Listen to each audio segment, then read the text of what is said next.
Good afternoon, my beloved brothers and sisters. Welcome to Readings with Regina. And this is the month of Malcolm. You know that.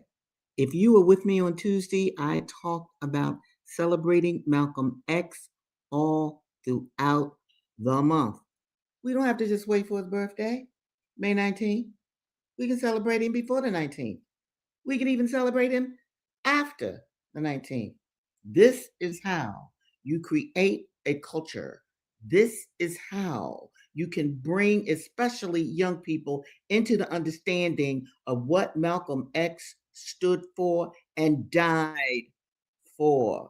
All right, brothers and sisters, I'm going to bring my thumbnail up again because I really want y'all to get this. May is Malcolm's month. May is Malcolm's month. All right, now you see these books I got here? Malcolm X Speaks, you ought to have that in your library. Malcolm X, The End of White World Supremacy. Love that book, written by a friend of Malcolm, a brother who walked with Malcolm. All of that is very important. Now, I'm going to start off today. In fact, got a comment. Abibi Viola, hey. Yes, I so appreciate you. You go trip. All right. Thank you so much for being here. All right. So, what I'm going to do now, I'm going to read to you just a little bit from what is this? Malcolm X, the last speeches. Now, this is, and I'm only going to be little because I got to get to my regularly scheduled books. Okay. This is Malcolm, January 23rd, 1963. And you know what I want you all to think about? Where were you in 1963? Do think about it. Yeah. Okay. It should be pointed out at the onset that I represent the Honorable Elijah Muhammad, whose followers are known as the Muslims here in America and actually are the fastest growing religious group among Black people anywhere in the Western Hemisphere. And it is our intention to try and spell out what the philosophy and aims and motivations of the Honorable Elijah Muhammad happen to be and his solution to this very serious problem that America finds herself confronted with. And I might point out too that if you don't think that the problem is serious, then you need only to listen to the Attorney General, Robert F. Kennedy, in almost every speech he's been involved in, especially during the past few months. And even today, he has pointed out that the race problem is America's most serious domestic problem. And since the problem is so serious, it's time to take some serious steps to get to the factors that create this problem. And again, I want to thank the African Student Association and the campus NAACP for displaying the unity necessary to bring a very controversial issue before the students here on campus. Listen to this next sentence. The unity of Africans abroad and the unity of Africans here in this country can bring about practically any kind of achievement or accomplishment that Black people want today. You hear that, folks? You hear what Malcolm said? Yes. What affects Africans, because you are an African. You can talk that, well, I'm an American and I'm a Black, you are that. But you must have an allegiance to Africa, your homeland. All right. Another thing Malcolm said, let me show you this beautiful picture of him. Isn't that nice? So handsome.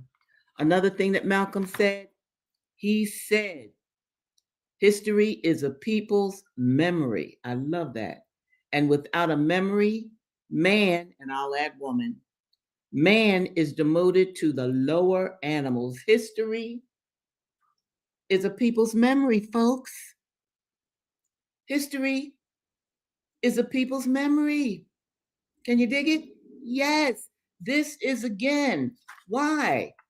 One of the reasons why I created Readings with Regina. All right. Here we go. Where do I want to go? All right. our first book. You know what it is. The Slave Ship, because that's how all of y'all who are black people in America, this is how we got there. Boom. Wait till you hear this section I'm going to read today. It's going to make you either laugh or cry or both. Okay. The Slave Ship by Marcus Rediker.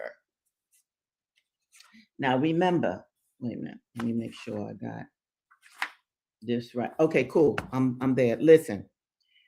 Clarkson, I think his name is Thomas Clarkson. He's an abolitionist. That means he's against slavery. So what he's doing, he's been to England and of course he's in America, looking at the vehicles that bring over the enslaved Africans. This is in the 1700s, okay?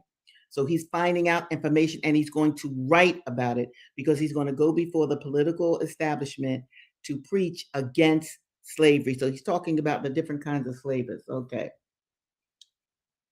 American slave ship merchants and captains preferred smaller vessels, especially sloops and schooners, which required smaller crews and carried smaller cargoes of enslaved Africans, who could be gathered more quickly on shorter stays on the African coast. British merchants preferred somewhat larger vessels, which required more logistical coordination but also promised greater profits while sharing some of the advantages of the smaller American vessels.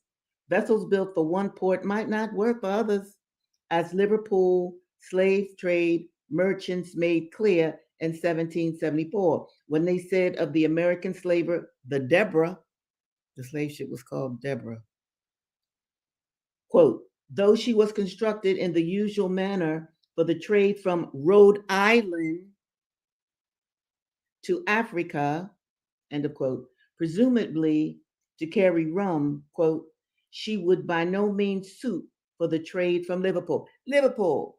When I was coming up, all I knew about Liverpool was that was the home of the Beatles.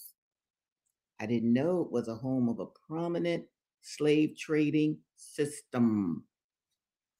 The smaller vessel Clarkson saw was a sloop, which was not uncommon in the slave trade, especially out of American ports. The sloop usually ranged from 25 to 75 tons, had a single mast, fore and aft, rigging, and a mainsail attached, quote, to the mast on its foremost edge and to a long boom below. I don't know what that means, but here it is, by which it is occasionally shifted to either quarter, end of quote. It was fast in the water and easily maneuvered with shallow draft and light displacement. It required a modest crew of 5 to 10. An example of this kind of vessel appeared in the Newport Mercury, Rhode Island, on January the 7th, 1765. Offered for a sale was, quote, a sloop of about 50 tons, completely fitted for a Guineaman, Lord have mercy, with all her tackle, likewise a few Negro boys. So they advertised their slave ships for merchants and oligarchs to buy them. So look, this is saying, hey, you can get my sloop. This is an advertisement in the Newport Mercury, a newspaper. You can get my sloop, and I'll throw in a few Negro boys with the boat.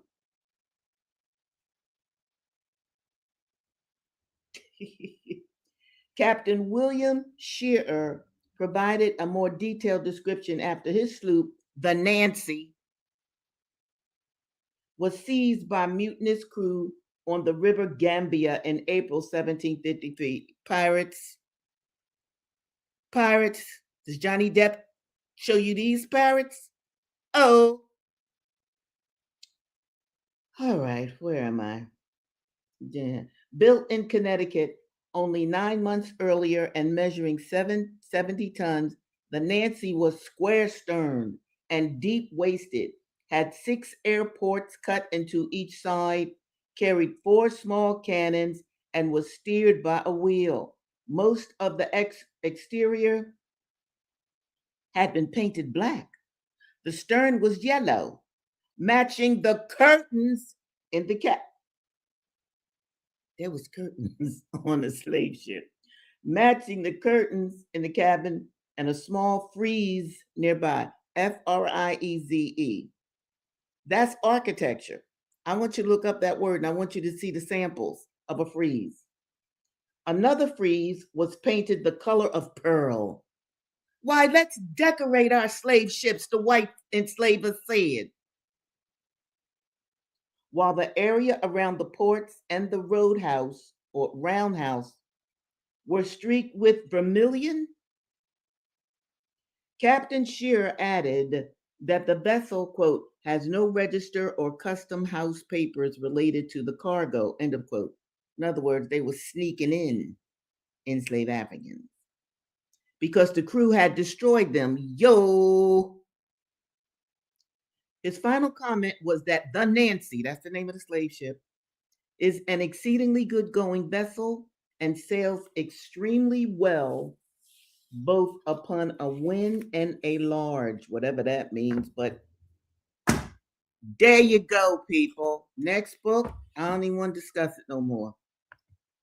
Incidents in the life of a slave girl. Linda Brent, y'all know the story. She's hiding out. Here we go. Had a pedophile owner and all that kind of thing. Okay, here we go. All right. Oh, where are your book? Oh, wait a minute. Let me bring this up. This is kind of important. Where are your book? Anywhere. Just listen, go to my website, apanthersister.com, apanthersister.com, apanthersister.com. You'll see all my wonderful books. Okay, here we go. Now, let me see. Where am I? Okay. Now, you know, Linda doesn't know the information that has truly happened about her children. So here we go. Now, you know, and the wonderful sister Betty, the house slave, she slept with Linda Brent, okay, because Linda was hysterical about her children. At dawn, Betty was up and off to the kitchen. The hours passed on, and the vision of the night kept constantly recurring to my thoughts. After a while, I heard the voices of two women in the entry. In one of them, I recognized a housemaid. The other said to her, "Did you know Linda Brent's children were sold to the speculator yesterday? They say old Massa Flint was mighty glad to see 'em drove out of town, but they say they've come back again. I spec it's all their daddy's doing. They say he bought William too. Lord, how it will take hold of old Massa Flint. I'm going round to Aunt Marthy's to see about it." I bit my lips till the blood came to keep from crying out. Were my children with my grandmother? Or had the speculator carried them off? The suspense was dreadful. Would Betty never come and tell me the truth about it? At last she came, and I eagerly repeated what I had overheard. Her face was one broad, bright smile. "Lord, you foolish thing," said she. "I was going to tell you all about it.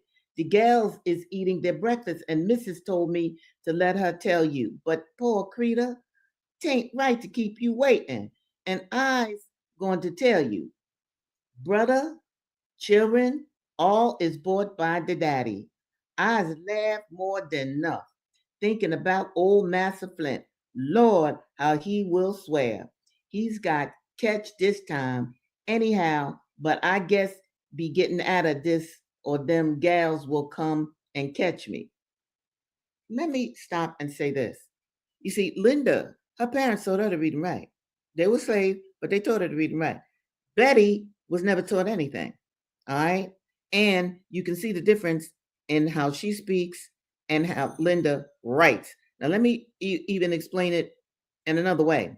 You know that when slavery was over, all the white enslavers did not tell or free their enslaved people. No, they didn't. They kept them enslaved for many years afterwards. That's where Juneteenth comes in. And even beyond Juneteenth, dead. Some of our people labored onwards 20 and 30 years on remote plantations. Yes, they did for free. They did not know that the enslavement of the African American people who weren't African American then, they were Negroes, They didn't know slavery was over because their dirty, rotten, low down owners did not free them. So understand what it means when you meet Black people with different educational values and structures. I'm going back to the book. Betty went off laughing, and I said to myself, can it be true that my children are free? I have not suffered for them in vain. Thank you, God. Great surprise was expressed when it was known that my children had returned to their grandmothers. The news spread through the town, and many a kind word was bestowed on my little ones. Dr. Flint went to my grandmother's to ascertain who was the owner of my children. Do you hear this? Who was the owner of this child's children? And she informed him. I expected as much, said he. I am glad to hear it. I have bad news from Linda lately, and I shall soon have her. You need never expect to see her free. Linda will be my slave as long as I live. And when I am dead, she shall be the slave of my children. Do you hear this? If I ever find out that you, now he's talking to the grandmother, an elder lady here, Linda's grandmother.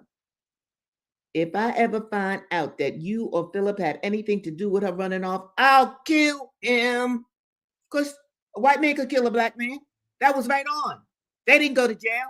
They could kill, beat, rape, starve. They could do whatever they wanted to do to Black people. This is what this country did to the African, and the African that became the Negro. I'll kill him. And if I meet William in the street and he presumes to look at me, I'll flog him within an inch of his life. Keep those brats out of my sight. As he turned to leave, my grandmother said something to remind him of his own doings. He looked back upon her as if he would have been glad to strike her to the ground. I had my season of joy and thanksgiving. It was the first time since my childhood that I had experienced any real happiness. I heard of the old doctor's threats, but they no longer had the same power to trouble me. The darkest cloud that hung over my life had rolled away. Whatever slavery might do to me, it could not shackle my children. If I fell a sacrifice, my little ones were saved. It was well for me that my simple heart believed all that had been promised for their welfare. It is always better, listen to this, people. It is always better to trust people, than to doubt. It is always better to trust than to doubt. It is always better to trust than to doubt. Do you hear me? Because that goes for y'all right now, including me. Now, who's next? Ida B. Wells. Ida B. Wells. Ida B. Wells, the first and only investigative reporter, and her investigation material was on the lynchings of Black men in America. Because in the media, lynchings, if they were even mentioned, they said that these brothers were lynched because they raped white women, and that was a lie. But many people believed it, Black, white, whatever. Okay? But it is Ida B. Wells who did her investigative reporting and wrote that it was white women who were approaching Black men, and when they got caught, hollered rape. It was not Black men going after white women necessarily. Now, I'm not saying that Black and white didn't get together, I ain't saying that. But I am saying that lynchings were written about in the media, that Black men were just naturally rapists. I'm not going to have that about my history because it's a lie. Anyway, let me pick up. Oh, did I tell y'all the date? This is May 7th, 2026. Okay, cool. Linda gave a speech of her life because she's going around talking about lynching. Okay. Okay. Where am I? But am I here or? But the women didn't feel. Oh, here it is. It was during this visit to Boston that I had my first opportunity to address a white audience because she mostly talked to Black people. Joseph Cook, who was a famous preacher at the time, invited me to speak at his Monday morning lecture. Dr. Shazashovsky, a pioneer woman physician and suffragist. A suffragist is a white woman who lobbies and push forward the right for women to vote. Women couldn't vote during this period. I mean, it was a struggle. It was an activist, organized struggle for white women to get the vote. All right. Remember now, this is 1890 something. Boom. Okay, so she was a suffragist, had me to address her group.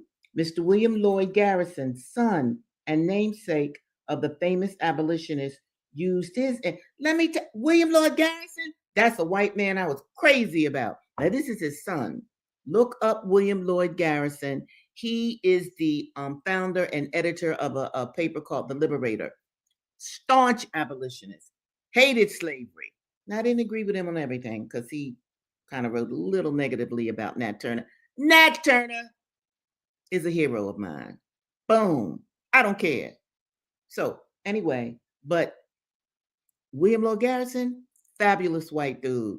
His son, the same. William Lloyd Garrison. Now, where am I? Okay. Used his influence as a businessman to turn down a loan solicited by Memphis, Tennessee. That's where these three brothers were lynched that were friends of Linda's. So he wouldn't even get a loan there. He gave as his reason for that refusal the conditions I pictured as existing here. See, she was turning around the minds of certainly Black people, but also white people with her excellent reporting. Okay. The Boston Transcript and Advertiser gave the first notices and report of my story in white northern papers. That's very important. She wrote her stories, and there were some newspapers right on to them that reprinted her story about the truth of what lynching was all about. Second, that testimonial was the beginning of public speaking for me. Remember, she had never spoke publicly like that. She's a writer, not a speaker. I have already said that. I had not before made speeches, but invitations came from Philadelphia, Wilmington, Delaware, Chester, Pennsylvania, and Washington, D.C., besides the ones I already mentioned. In these meetings, I read my paper, the same one that I had read at the first meeting in New York. The Washington meeting was held in the Metropolitan AME Church and was very poorly attended. Frederick Douglass was there with his wife, his sons, and their wives. Mr. Douglass spoke and apologized for Washington's seeming indifference to the important message I brought and invited me to come again when he would undertake to have a larger meeting for me. See, people don't want to read about lynching, they wanted to dismiss it. In Philadelphia, I was the guest of William Steele, another ancestor I love, who wrote The Underground Railroad. Get that book. My meeting was attended by many old war horses. Miss Catherine Empey of Street, Somerset, England, was visiting Quaker relatives of hers in the city, and at the same time trying to learn what she could about the color question in this country. She was the editor of Anti-Caste, a magazine published in England in behalf of the natives of India, and she was therefore interested in the treatment of darker races everywhere. Britain colonized India. Look that up too. She was present at my meeting at the Quaker City and called on me at Mr. Steele's home. She was shocked over the lynching stories I had told, also the indifference to conditions which she found among the white people in this country. She was especially hurt that this should be the fact among most of her own set and kin. We deplored the situation and agreed that there seemed nothing to do but keep plugging away. That's what you have to do at the evils both of us were fighting. This interview was held in November of 1892 and began what brought about the third great result of their wonderful testimonial in New York the previous month. Although we did not know it at the time, that interview between Mrs. Empey and myself resulted in an invitation to England and the beginning of a worldwide campaign against lynching. power. I am very glad at this late day to make acknowledgement of the wonderful results of that initial effort of the women of New York and Brooklyn to give me their loyal endorsement and support. Right on, women power. Here we go. Girlfriend spoke up, and because she spoke up, and notice this, people, notice this. I'm going to Asada. Linda was scared to speak publicly. She had never spoke publicly, but she had to get that story out. So when you feel scared, remember what happened with Ida. Because she overcame her fear and moved forward, being courageous. Look at all the invitations that she got. All right, Asada, my girl, Asada, Black Panther, Black Liberation Army sister. We ain't playing here. All right, where am I? I'm here. Okay. Asada. On July 19th, 1973, where were y'all in 1973? Think about that. On July 19th, 1973, I was taken to New York to be arraigned on a Queens bank robbery indictment in Brooklyn federal court. The trip was like a surrealistic cartoon. There must have been at least 12 cars in the procession, and a New Jersey State Trooper's car was stationed at every exit on the turnpike. All the cars had lights on and sirens going. A helicopter trailed us, and the pigs in the car I was in were comical. At every point, they said something like, "At least we got to the turnpike. At least we got to the bridge. At least we got to New York. At least we made it to court." The Panthers had the police scared. Don't you ever forget that. Whenever they passed a police car, they waved and sometimes raised their fist. The police took a power sign. You hear that, people? When the Jersey police were replaced by New York police at the bridge to Staten Island, they shook hands and gave each other the power sign, imitating us. They even called each other brother. "This is my brother officer, so and so."